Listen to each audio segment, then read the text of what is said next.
Now I would like to welcome to the stage the Global Head of HR Vodafone, Navid Nazemian, who will speak about HR 4.0, the next generation of human resources.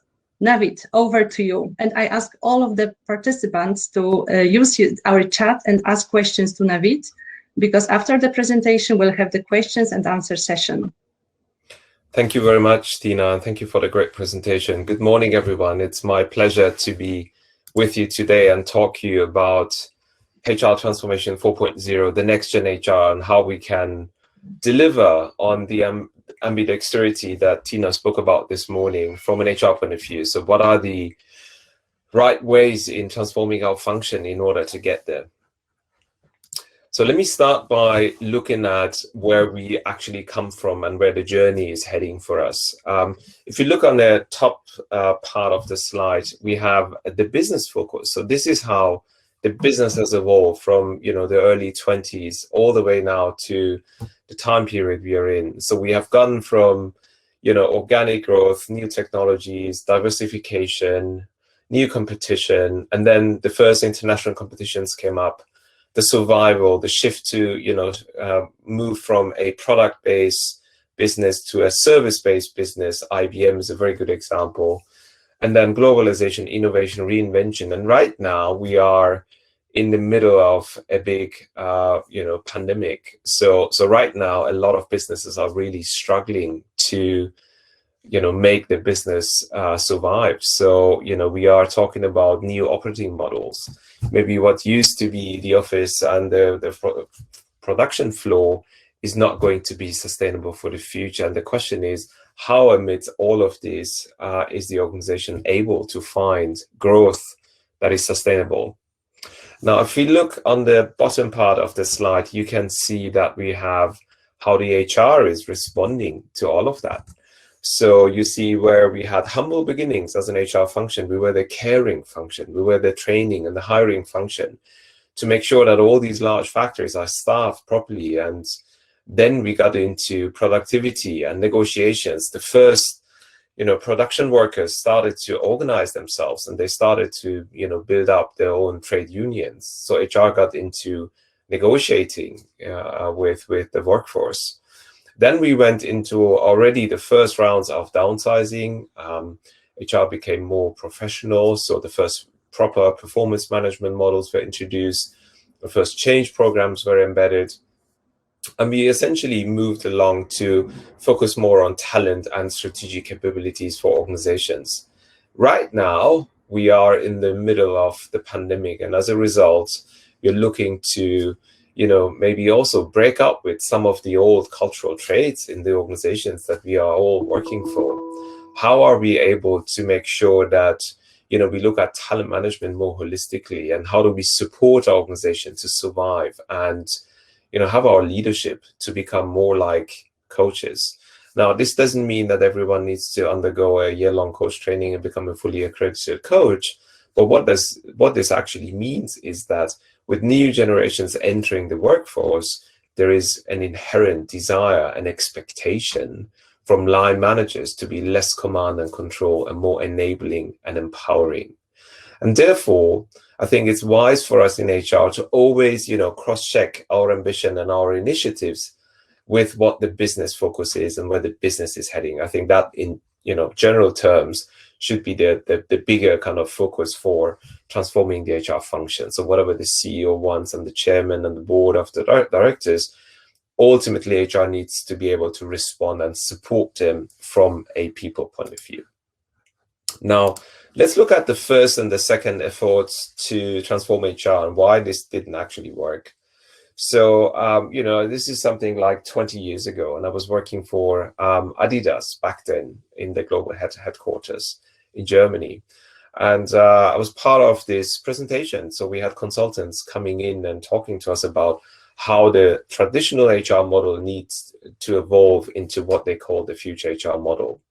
And it sounded very compelling, I must admit. So what they were essentially selling to us was a proposal to look at 3 buckets of HR function. So the biggest part being the administrative part of the HR organization. then looking at business partnering, and then looking at what they call policy planning, which is HR strategy and COE kind of work, Center of Excellence, Center of Expertise.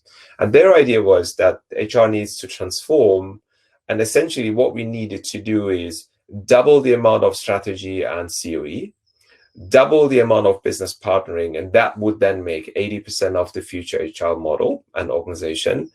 And the remainder, the administration, we would essentially break it into 3 parts. One part that still remains within HR, the admin part, 20% of it. So a third of the previous admin would stay in HR. Another third would be just, shifted over to employees and line managers as a self-service, holiday logging, reports on sickness, absence, all the basic kind of KPIs that line managers and employees need. And another third should be outsourced, because frankly, organizations that do this for a living have probably a better idea and a better leverage on delivering on that. Now, I don't know about you, but to me, that sounded quite compelling and something that really resonated with me, particularly the HR business partnering part. So if I had, as a business partner, more time to do what is asked of me to do, to be more with the business and partner with them, that is a great news in my books. Now, the reality is that all of this didn't come to fruition, as we know. And so we went into the second phase of transforming the HR function. Then we got into this, we need to automate everything. We need to outsource as much as we can. We need to make sure that the HRIS is geared for purpose. We need to make sure that people have 24/7 access, and the policies are very consistently applied.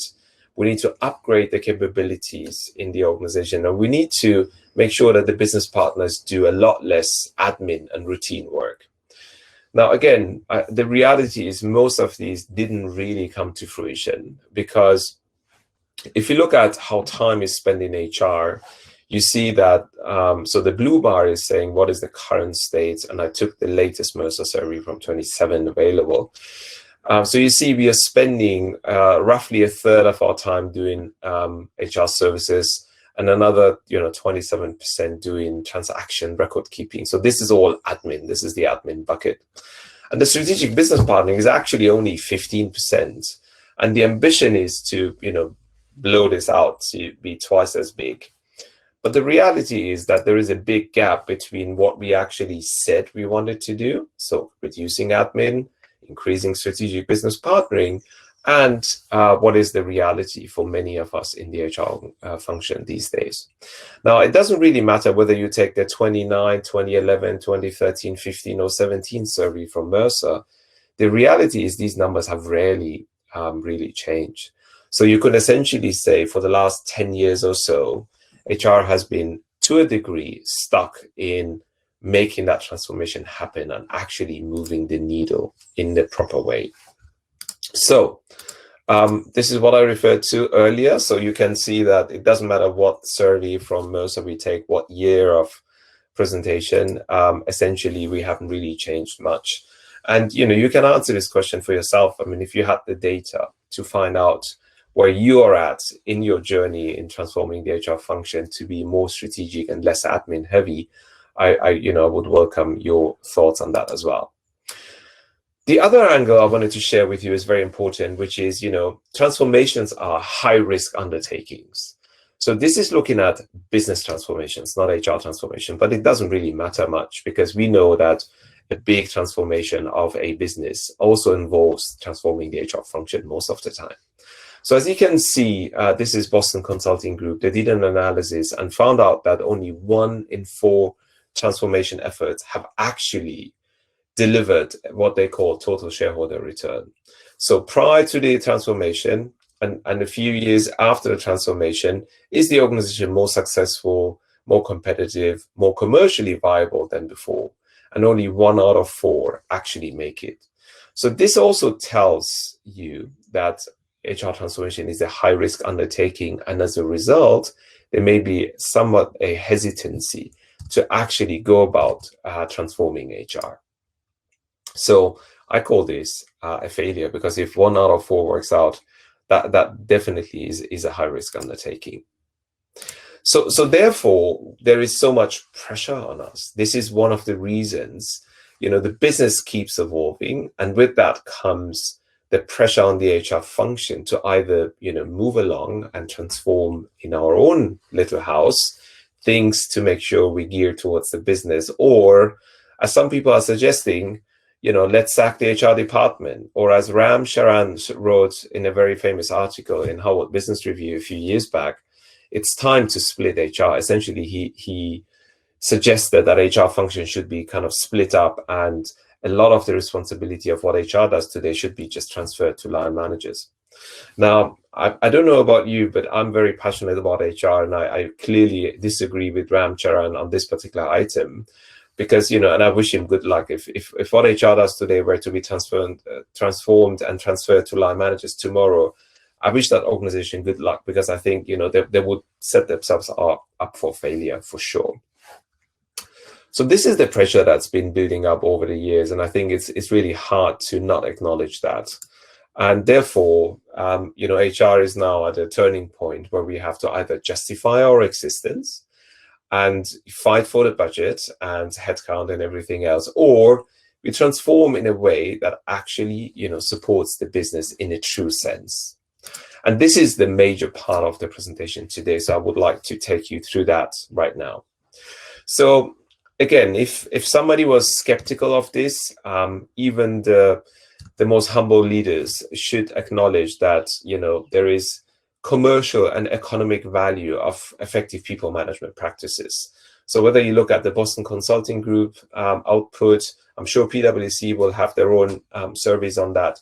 But essentially what we know and what is proven scientifically is that organizations that get the key people, processes, and topics right have a likelihood to outperform their peers, to grow their revenues much quicker, to have a profit margin that is much better and more lucrative, and essentially really, gearing the organization up for success. Now, this is where you can take out your smartphone and take a photo from this slide, because this slide is going to save you about 250,000 euro. So what I've done here is to look at all the big names and all the big consulting companies and see what they have to say about the future of HR. Some of it is a few years old, because there's nothing else that is more modern than this. Some of it is quite recent.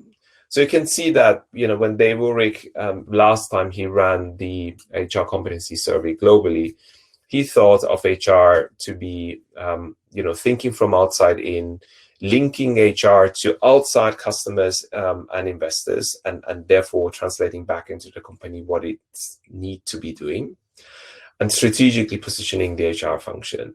McKinsey talks about the 4 HR shifts. So re-engineering HR BP, that means transforming HR, business partnering, embedding analytics, operational excellence, and agile organizational structures. BCG speaks about managing talent, change, cultural transformation, the demographics that are coming into the organization. We have now, more than ever before, many generations working alongside each other, and, how to become a learning organization. And the Hay Group talking about the future of HR to say, HR needs to much more closely align with the business, do the right things really well. So not do everything, but do the right things really well, and make sure that there is a balance between standardizing things and still differentiating about the offering and what we offer to the organization. And in order to do that, you need to have an operating model that allows you to do that. And you have to have pragmatic and sustainable implementation practices, and make sure that the HR function is able to develop and deliver towards that. So a few examples I want to share with you, therefore, in terms of what is different about HR Transformation 4.0 and 1.0. One of the things I want to mention is HR Transformation 4.0 looks at HR solutions first, before looking at the capability and infrastructure.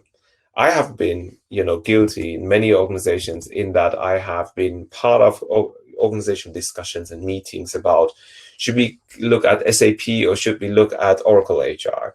Should we look at Workday or should we look at this? Should we put the service organization into Hungary, into Romania, or maybe to India, or maybe to Mexico? So these are all good conversations to have, but oftentimes where HR is focusing is here, instead of looking at what are the kind of solutions and products we want to offer. In order to deliver them, what capability do we need in the HR organization? And then looking at what is the best solution for that from an infrastructure and tool point of view. So again, this is the big difference. So in that you start here and work your way back into the infrastructure. What else? I personally am convinced and believe that there is,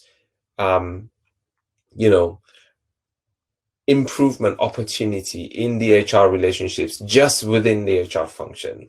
How many times have I seen HR, talking to the line, and the line manager has a complaint or some query, and the HR person who happens to be the business partner, because most of the time we get to face the line managers, and then saying, oh, I know my colleagues in HR admin didn't do a good job here, or I will talk to my colleagues in HR compensation in order to fix this issue for you. That should not have happened. So instead of looking at the HR as one function, what we sometimes tend to do is to pass on the blame to other people and other units in the HR function in order to avoid the tough conversations. So HR Transformation 4.0 suggests that there is improved interface opportunity within the HR function, and that is an actual performance opportunity that is untapped. Now, the other thing I want to share with you is a concrete example. So I did that mistake many times early in my career when I was speaking to the business and I was talking to them about HR. And again, there's nothing wrong about that. The reality is, though, is when I speak to commercial leaders and, talk to them about how they can grow their business, how they can improve profitability, or how we can become more agile, more responsive to market needs, I'm entirely sure the level of attention that they pay to the conversation and the openness to spend a lot of time doing those is much higher than if I came forward and said, I think we should look at how to compensate more efficiently in your function. Or I have few ideas how we can develop your employees. Or I really would like to, create some workforce alignment in your unit. So as you can see, all of the topics that I spoke about initially, they are linked to HR activities. But the reality is HR can sometimes become too technical, too HR-y in the way we use language. And therefore, we need to make sure that we speak the language of the business, we align with what they are used to. And on the back of it, we still do what we do best, which is people focus and people practices. Another example I want to share, and this is something that I would be happy to share with you. I did some work with Dave Ulrich, the father of HR, and we published this article series about HR transformation. So a few things we found along the way when we looked at how major HR transformations had been done, and what were the key success factors, we called them the key enablers, and what were the so-called, the biggest mistakes or derailers to watch out for. And then, we came up with a model that was, published in a book that they've published, which is called HR from the Outside In. So a few of the key success factors were things like, you really need, if you want to make HR transformation successful, you need senior management and leadership and sponsorship. Now, that sounds simple. And by that, we don't mean the CEO standing on a big stage saying, yes, I'm fully behind this initiative of transforming the HR function. But it's really genuine commitment. And that means also time and resources to invest into the HR function. That is by far the most crucial factor. The second success factor or enabler was internal capacity and skill set. So do we have the right capability in the HR organization today in order to do what is next needed? And if we don't, there are ways where we can buy that expertise in, where we can bring consultants or go for, hiring the right people in order to build that. But the best intention and the best leadership and sponsorship doesn't help if you don't have the capacity and capability to deliver on it. And lastly, a lot of the HR work that I see is not really managed as a program, unless it's a big software implementation or something like that. So again, we found that proper funding, so no budget cuts, surprisingly halfway through the cycle, but really having to know what is available to me if I wanted to transform the HR function, and how can I make sure that there's a strong PMO behind this in order to make this worthwhile. Some of the big mistakes we saw along the way were, starting doing stuff before really explaining why we are doing something. I call this the flavor of the month. So HR is doing something this month and next month and the other month, and none of them seem to be connected. They actually may be, but that needs explanation. And ideally, we don't launch a big initiative every other month. HR in increments, so you do tiny bits here and there because you really don't want to rock the boat. You understand that transforming HR is a high-risk undertaking, but in order to avoid the trouble, you try to do just cosmetic tweaks here and there, and you hope that that is being perceived as transforming the HR function. One of the big mistakes we also saw was how HR structure was put before business strategy. So HR transforms itself, goes out with a big bang and a big initiative and fanfare, and 3 months later, there's a big major transformation happening in the business. So HR has missed a big opportunity to align with the business and transform with them. And in this case, it has done it somehow in isolation. Or this is one of the worst reasons for transforming HR, because so-and-so wants that. So you are transforming the HR because the CHRO wants it, or because the CEO has asked for it, or because the CFO would like to see that. That really is not a meaningful and purposeful way to transform HR. And lastly, I've also seen CHROs getting really obsessive about measuring the efficiencies and how much cost savings we have when we transform the HR function. Again, there's nothing wrong with measuring that as an efficiency, but I think that in itself is a very poor reason to transform the HR function. So hopefully you have a higher purpose and something that really resonates with the people than just money and cost as a reason. So let's look at the 4 coaching ingredients that support successful HR transformation. So the 4 main ingredients are speed of execution, politics, culture, and people. And interestingly enough, all of these are people-related issues. So it's one of the main reasons why many senior leaders fail when they transition into the role into an organization.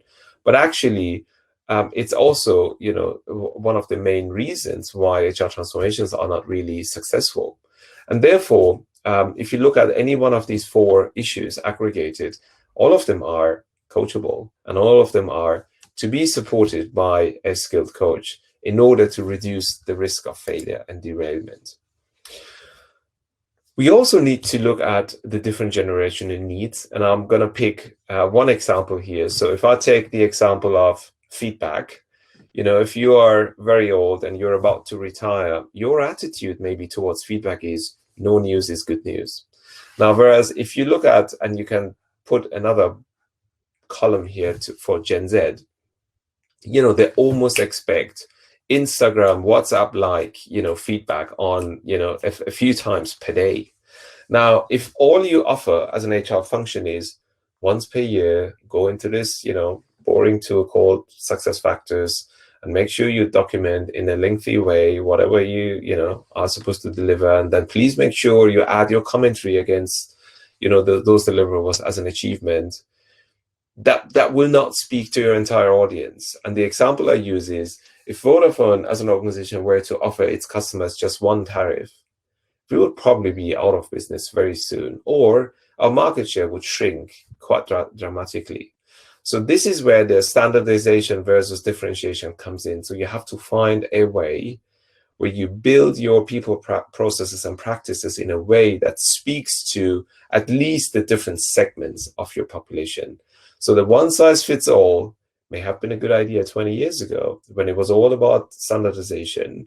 But right now you have 4 plus 1, 5 or more generations working alongside each other, and they have very different needs as to what they expect and need from HR. Another method to look at is, I call it the 7 leadership commitments of an HR transformation leader. And I'm going to take just one, Okay, so if I take the second one out of this one, you know, when I say I'm really serious about transforming the HR function, I'm an HR director or a CHRO, people can come and look at my diary and see how much time I actually allocate to this effort. Now, again, I'm not saying all the steer calls and all these, you know, meetings that are happening, but really, how much am I dedicating on a weekly basis to this item if I believe that's a key priority for me and a key measure of success I would like to be measured on. And lastly, before we conclude, I wanted to share this piece of research with you as well. So it's great to look at HR transformation and looking at the entirety of an HR function, but I also think it would be not complete if we stop short of looking what exceptional HR leaders, you know, prioritize in their daily business. So these are the 5, you know, top priorities of exceptional HR leaders. And if you like that idea, you can read the full excerpt below here. So the first thing that exceptional HR leaders do is to put the strategy first and their own function second. You know, I've interviewed many CHROs in the past, and one of the key things I've heard over and over again is, you know, when I was first-time CHRO, my CEO sat me down at some point and said, I understand you're the HR guy, but you need to be an executive committee member first, and then the HR leader second, because that's how you play in this team at this level. The second top priority is you have to optimize the organization. Okay, so have you seen those HR processes where someone says, oh, we have, you know, streamlined the recruiting process and we have taken 40% cost out because we are all doing it now with the machine, and that's much better, much quicker. Well, how about the quality of hire after that effort? And have you done your testing before you went large scale transforming the recruiting process? So you have to really look at the total enterprise and the output, and not like sub-optimizing silos and processes in isolation. The third top priority is you have to bring a viewpoint to the boardroom. I think the least controversial HR leaders may not be the best HR leaders because they never have a view. So they will always go with the majority of the view in the boardroom. Now, I'm not suggesting that HR leaders at the top should have controversial viewpoints all the time, but if you don't have one, that's a problem, because then again, you are going with the majority and you're going with the flow and you're taking it easy and cozy. You may not be pushing for the right items and the right priorities to happen. Number 4, you have to view culture as a business driver. So culture is not a soft thing. It's not a fluffy thing. It's not like, oh, HR, you know, is the custodian of culture. No, every single leader, every single employee should be the custodian of a culture. And again, there's good research suggesting that culture can be a true business driver, resulting in great profitability. And lastly, you know, you may be the HR leader, but really people will look up to you as, you know, how are you able to role model leadership excellence? You are ultimately, you know, the ultimate kind of lighthouse of leadership, if you want. So you advise your CEO and the other ExCo members about that. So you better get your own act together and be a role model that other people look up to and would like to learn from. And with that, I would like to hand over back, and I want to say thank you for your attention. And I have shared the slide deck with Anna and the team, and you're more than welcome to reach out, or if there's time for any questions, I'm also happy to take them. Thank you. Thank you very much, Navid.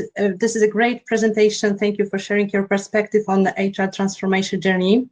I would like to ask you the question from Małgorzata, which is a great one. I've seen many transformations within HR administration, and still HR admin work comes back to HR VPs.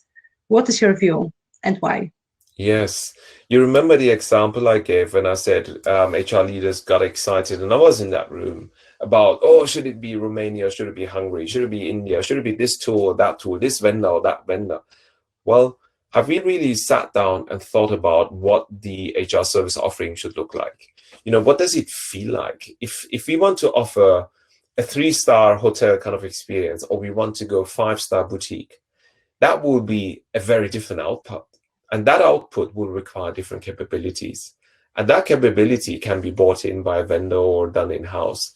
But I think oftentimes we're not very clear about what that should look like and what is the customer experience like.